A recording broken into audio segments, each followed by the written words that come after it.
الحمد لله الحمد لله رب العالمين والصلاة والسلام على سيد الأنبياء والمرسلين ثم الصلاة والسلام على سيد الأولياء الكاملين وعلى آلهم الطيبين الطاهرين وأصحابهم الراشدين الهادين ومن يومنا هذا إلى يوم الدين. أما بعد فأعوذ بالله من الشيطان الرجيم. بسم الله الرحمن الرحيم. وما أرسلناك إلا رحمة للعالمين.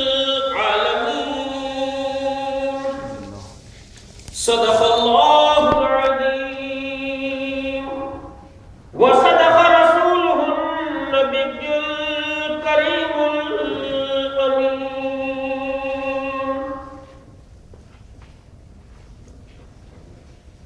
تمام تعریف اس خدائے بزرگ و برتر کے لیے سزاوار ہے جس کی ذات واحد لا شریک ہے، جس کی ذات خالق کائنات ہے، جس کی ذات قادر مطلق ہے اور جس کی ذات ہادی برحق ہے. مقدس درود و سلام نور خدا، وجہ تخلیق کائنات، افضل الانبیاء، رحمت للعالمین، مراد المشتاقین، راحت العاشقین، حضرت محمد مصطفیٰ صلی اللہ علیہ وسلم پر اور خلیفۃ اللہ سید الاولیاء امام آخر الزمان حضرت میرا سید محمد مہدی موعود خاتم ولایت محمدیہ پر زیر کرم نوازی قبلہ گاہی مرشدی حضرت پیر و مرشد الحاج سید علی قنوری صاحب قبلہ ذات مصدر سجادہ نشین دائرہ مہتاب دکن حضرت بندگی میاں سید علی ستون دین کرامات عالی رحمۃ اللہ علیہ و دائرہ صالحین مشیر آباد، معزز حاضرین محفل اور پیارے بچوں، السلام علیکم ورحمۃ اللہ وبرکاتہ. جیسا کہ آپ تمام حضرات اس بات سے بخوبی واقف ہیں کہ آج کی یہ منعقدہ شب اس بات کا اعلان ہے کہ مسجد حضا میں آج کی شب ایک محفل سجائی گئی جس کا عنوان کچھ اور نہیں، صرف اور صرف استقبال ماہ ربیع الاول ہے. ربیع الاول عام طور سے مسلمانوں کو جاننے اور پہچاننے کے لیے یہ نام دیا گیا ہے. اس ماہ مبارک کی خصوصیت یہ ہے کہ عام مسلمان جو ہوتا ہے وہ اس مبارک مہینے کو ربیع الاول کے نام سے یاد کرتا ہے، لیکن جو عاشقان رسول اللہ صلی اللہ علیہ وسلم ہے، جو اپنے آپ کو غلام رسول مقبول صلی اللہ علیہ وسلم تصور کرتے ہیں، جو یہ مانتے ہیں کہ ہم سرکار محمد رسول اللہ کے دیوانے ہیں، جو یہ مانتے ہیں کہ ہم اس محمد رسول اللہ کے صدقے اپنی سانسیں لے رہے ہیں، ان کے پاس اس ماہ مبارک کی عظمت اور شان کا یہ عالم ہے. جب ان سے پوچھا جاتا ہے کہ بھائی یہ کون سا مہینہ ہے تو وہ دیوانوار انداز سے یہ کہہ دیتے ہیں کہ یہ ماہ پاک میلاد النبی صلی اللہ علیہ وسلم کا مہینہ ہے۔ معلوم یہ ہوا عاشقوں کا سوچنا الگ ہے اور عام لوگوں کا سوچنا الگ ہے، کیونکہ رب تبارک و تعالیٰ نے قرآن میں خود 3 طریقے کا خطاب فرمایا ہے۔ کہیں پر یا ایھا الناس خطاب ہو رہا ہے، کہیں پر یا ایھا الناس خطاب ہو رہا ہے، تو کہیں پر مسلمانوں سے خطاب ہو رہا ہے، تو کہیں پر جب بات خاص ہو جاتی ہے، جب خدائے بزرگ کو بڑھتر کا زیادہ سے زیادہ کرم جن پر ہو جاتا ہے، وہاں پر اللہ تبارک و تعالیٰ اپنے جوش اور جذبے کے عالم میں یہ ارشاد فرماتا ہے کہ یا ایھا الذین آمنوا، یعنی اے ایمان والو۔ تو معلوم یہ ہوا اللہ تبارک و تعالیٰ نے انسان کے 3 اقسام بنائے، ان کے 3 درجے بنائے۔ تو جب بات انسانوں کے درجے کی ہوگی تو سیدھی بات سمجھ میں یہ آتی ہے کہ عام مسلمان صرف ماہ ربیع الاول کہیں گے، اور عاشقان رسول اللہ صلی اللہ علیہ وسلم اس ماہ مبارک کو ماہ میلاد النبی صلی اللہ علیہ وسلم کے نام سے یاد کرتے ہیں۔ برادران ملت، اس محفل کی سنجیدگی، اس محفل کی نورانیت میں ایک کیفیت اور ایک اثر ہے۔ بھلے ہی لوگ کم ہیں، لوگ اس واسطے کم ہیں کہ لوگوں کو اس محفل کا اندازہ نہیں، عموماً ایسی محفل کبھی سجائی نہیں گئی تھی۔ یہ سعادت مندی ہے ہم غلام رسول اکرم صلی اللہ علیہ وسلم کے لیے کہ اللہ تبارک و تعالیٰ نے ماہ میلاد النبی صلی اللہ علیہ وسلم سے 16 دن پہلے ہم غلاموں کو یہ سعادت بخشی کہ ہم خدا کے محبوب محمد رسول اللہ، خدا کی مراد محمد رسول اللہ، منشائے خدا محمد رسول اللہ، مراد خدا محمد رسول اللہ، وجہ تخلیق کائنات محمد رسول اللہ، افضل الانبیاء محمد رسول اللہ، رحمت للعالمین محمد رسول اللہ، مراد المشتاقین محمد رسول اللہ صلی اللہ علیہ وسلم کی یاد اور اس ماہ پاک کے استقبال کے لیے ہم کو جمع ہونے کا موقع عنایت ہوا۔ تو یہ ہمارے لیے سعادت مندی کا باعث۔ عموماً دیکھا جائے رمضان کے جلسے ہوتے ہیں، معراج النبی صلی اللہ علیہ وسلم کے جلسے ہوتے ہیں، مگر میلاد النبی صلی اللہ علیہ وسلم کے مہینے کا کوئی اہتمام نہیں ہوتا۔ لوگ یہ سمجھتے ہیں کہ 12 ربیع الاول کو جلسہ کر دیا جائے، 12 ربیع الاول کو دعوت کر دی جائے تو ہمارا حق ادا ہو گیا، ہمارا حق ادا ہو گیا۔ یہ تصور لوگوں کے ذہنوں میں ہے، مگر اس محفل سے سارے عالم میں ایک اعلان کرنا یہ چاہوں گا کہ ایمان والا تو وہ ہے، غلام رسول مقبول صلی اللہ علیہ وسلم وہ ہے جو سرکار کے مہینے کے آنے سے پہلے کچھ اہتمام کر جائے اور اعلان کر دے کہ ہم اس محمد رسول اللہ کے غلام ہیں جن کے مہینے مبارک کو آنے سے پہلے ہم استقبال کرتے ہیں۔ اور استقبال اس لیے ہونا چاہتا ہے، یہ استقبال اس لیے کیا جا رہا ہے، نہ کوئی شان اور شوکت کا مسئلہ ہے، نہ کوئی نام اور نشان کا مسئلہ ہے، بات صرف ایک ہی ہے کہ لوگوں کے ذہن اجاگر ہو جائیں، ان کی عقل سلیم کو ایسی ہدایت نصیب ہو جائے کہ وہ لوگ مقام مصطفیٰ کو سمجھ چکے، وہ لوگ مقام محمد رسول اللہ کو جان چکے کہ رب تبارک و تعالیٰ نے مصطفیٰ کی آمد سے پہلے جبرائیل کو حکم دے دیا کہ اے جبرائیل میرے محبوب کی آمد کا وقت قریب ہے، لہذا عرش سے فر تک سجا دو۔ خدا کی قسم جس کی آمد کا شعرا رب تبارک و تعالیٰ نے کیا، تو ہم بلا اس رب تبارک و تعالیٰ کے صدقے میں پڑھنے والے ہماری کیا آفات ہے؟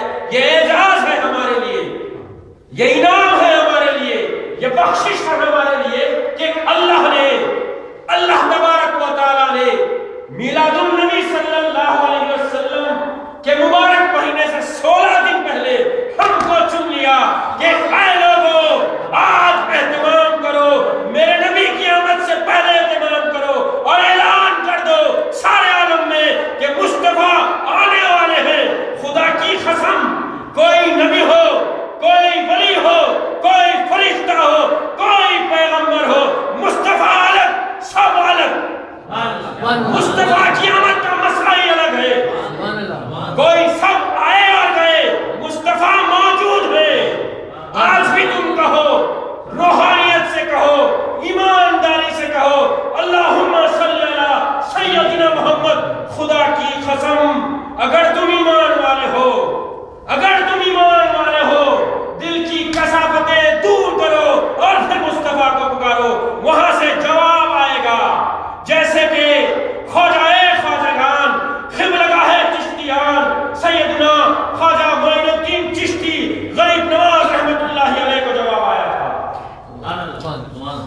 میرے آقا غریب نواز رحمت اللہ علیہ نے تھرو پراپر چینل کام کیا.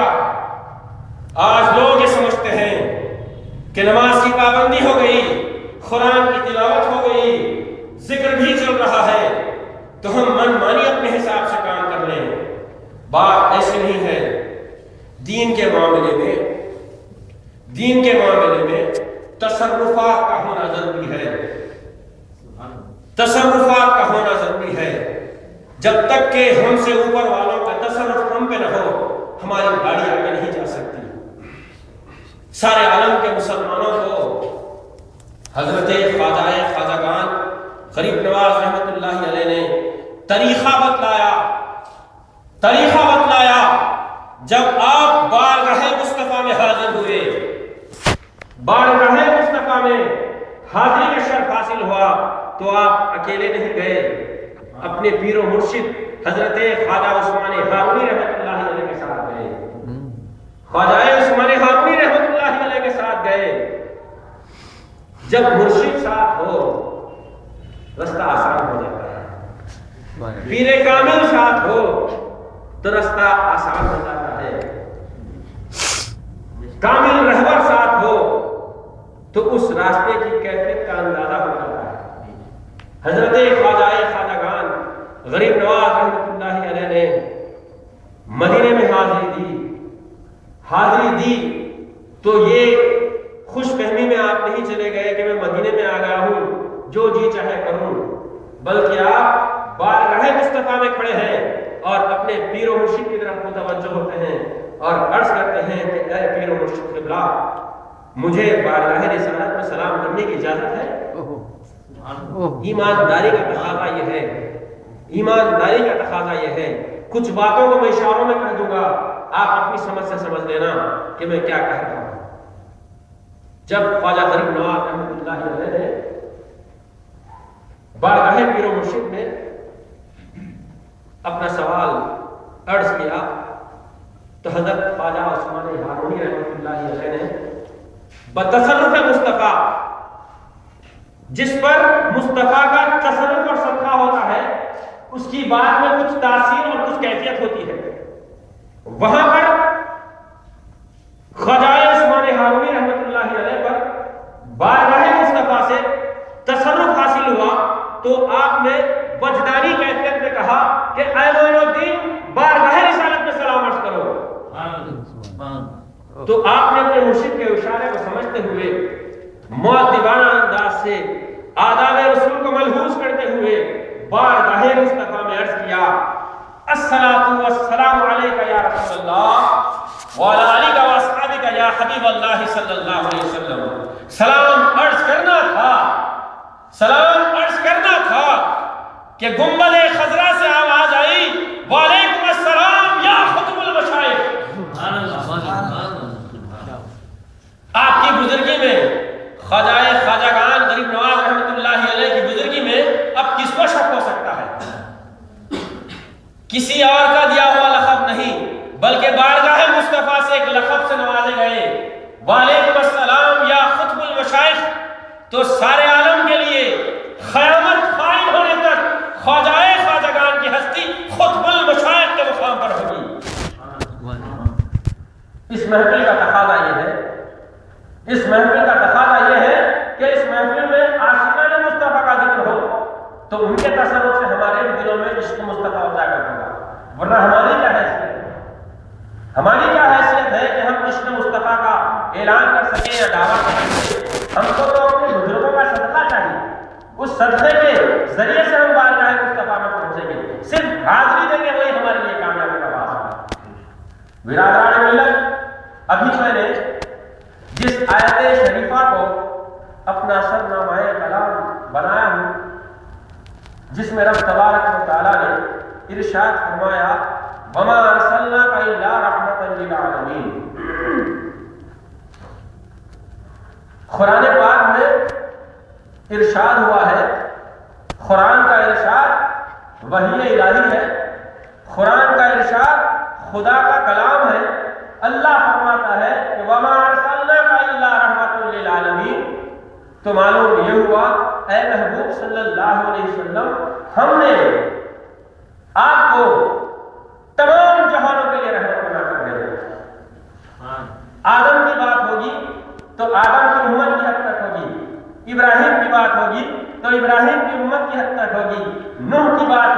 تو ان کی امت کی حد تک ہوگی، موسیٰ کی بات ہوگی تو موسیٰ کی امت کی حد تک ہوگی، عیسیٰ کی بات ہوگی تو عیسیٰ کی حد تک ہوگی، جب مصطفیٰ کی بات ہوگی تو سارے عالم سے خطاب ہوگا کہ اے محبوب ہم نے آپ کو تمام جہانوں کے لیے رحمت بنایا۔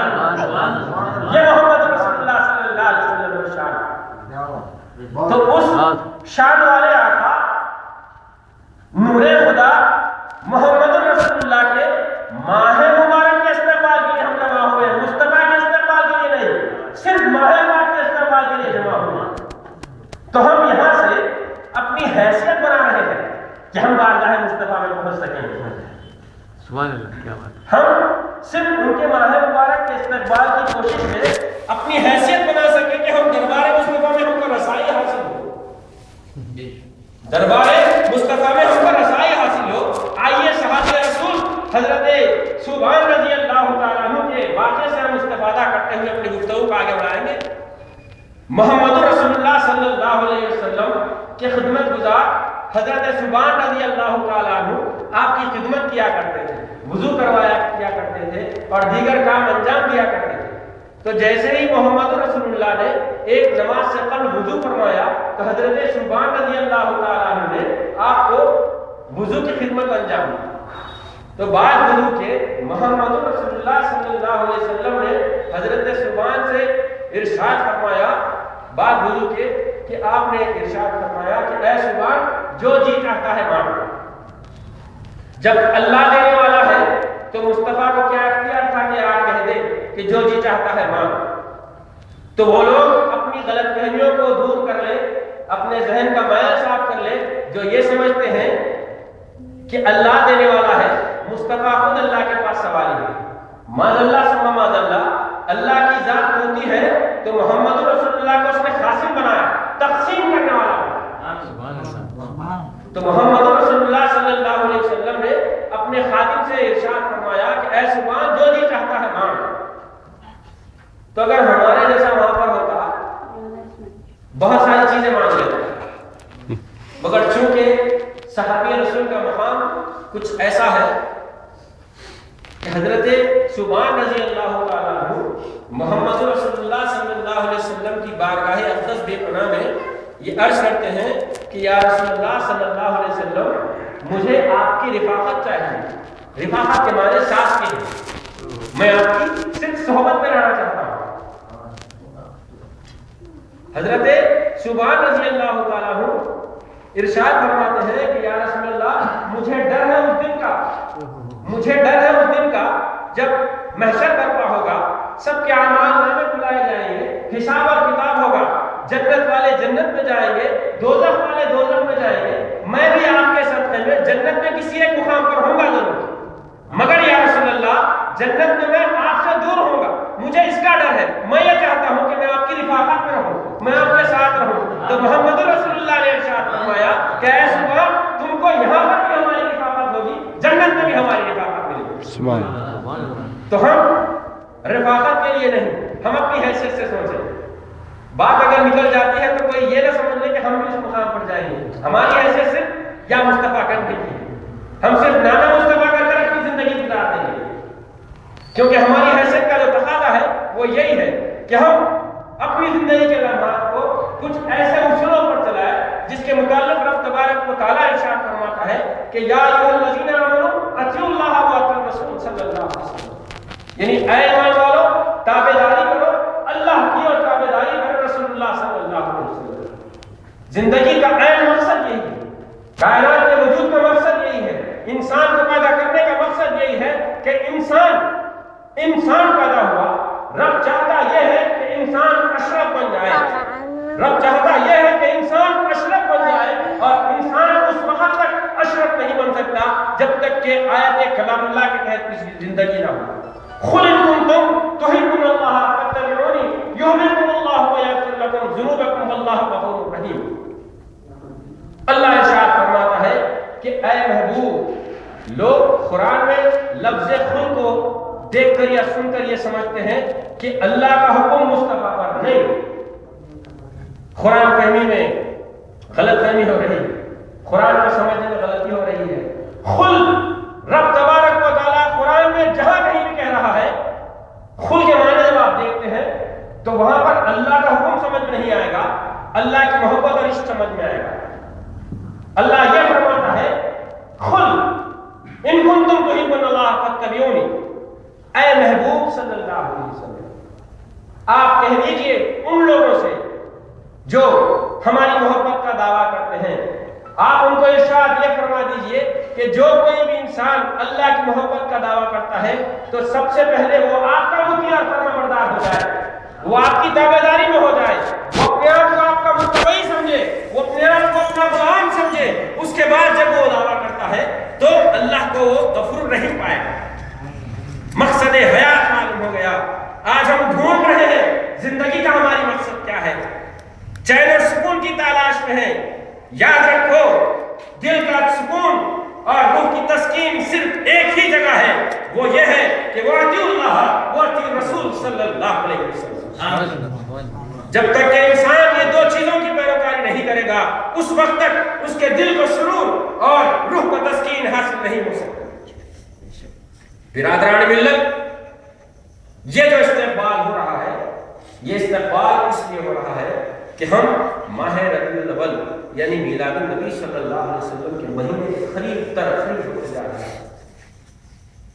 تو اس مہینے کی محبت کا تقاضا یہ ہے، محمد رسول اللہ صلی اللہ علیہ وسلم کے عشق کا تقاضا یہ ہے کہ ہم اس ماہ پاک کے آنے سے پہلے اپنے آپ کو کچھ ایسے رنگ میں تیار کریں کہ جب جیسے ہی ربیع الاول کی پہلی مغرب لگے تو ہمیں احساس ہو، ہمارے دلوں میں یہ کیفیت پیدا ہو کہ ہم امت رسول صلی اللہ علیہ وسلم، امت رسول صلی اللہ علیہ وسلم ہونے کی کیفیت حدیث پاک کے حوالے سے میں یہ دوں گا کہ آپ کے دل میں یہ خیال پیدا ہو کہ میرے ہاتھ اور میری زبان سے کسی دوسرے مسلمان بھائی کو نقصان نہ پہنچے۔ سب سے پہلا تقاضا مسلمانوں کا یہ کہ ہم اپنے آپ کو گناہ کبیرہ اور کبیرہ سے محفوظ کرنے کے لیے اپنے نفس کی ہر بات لمبی کرتے رہیں، کیونکہ جب تک کہ ہم اپنے آپ کو نہیں سمجھیں گے ہم کو اپنی غلطی اور اچھے کام کا احساس نہیں ہو سکتا۔